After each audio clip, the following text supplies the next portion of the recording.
Painting is poetry that is seen rather than felt, and poetry is painting that is felt rather than seen.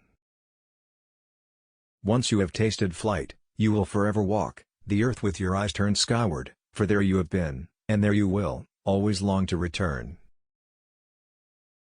It had long since come to my attention that people of accomplishment rarely sat back and let things happen to them.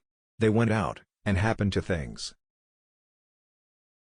I have from an early age abjured the use of meat, and the time will come when men such as I will look upon the murder of animals as they now look upon the murder of men.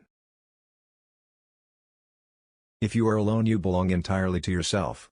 If you are accompanied by even one companion, you belong only half to yourself, or even less in proportion to the thoughtlessness of his conduct, and if you have more than one companion, you will fall more deeply into the same plight.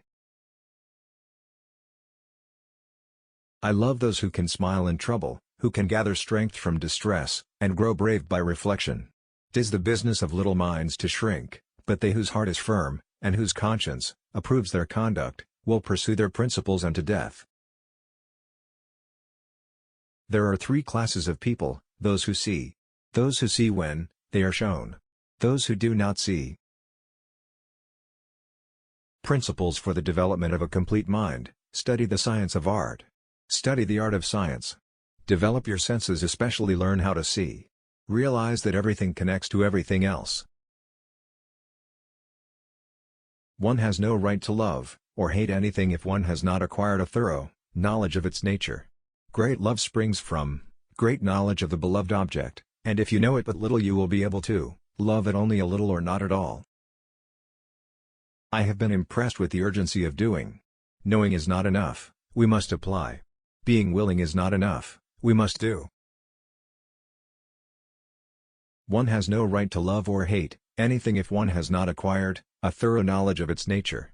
Great love springs from great knowledge of the beloved object, and if you know it but little, you will be able to love it only a little or not at all.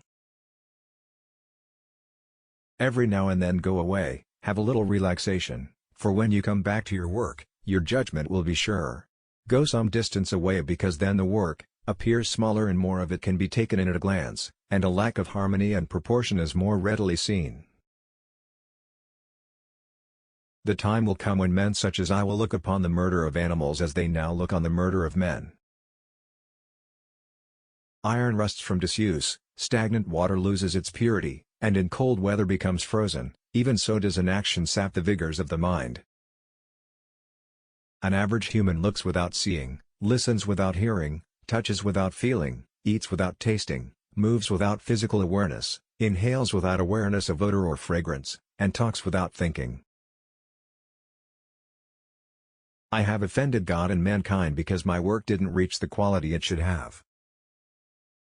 Patience serves as a protection against wrongs as clothes do against cold. For if you put on more clothes, as the cold increases, it will have no power to hurt you. So in like manner you must grow in patience when you meet with great wrongs, and they will then be powerless to vex your mind. He who loves practice without theory is like the sailor who boards ship without a rudder and compass and never knows where he may cast. Thanks for watching video. Subscribe our channel, set motivation.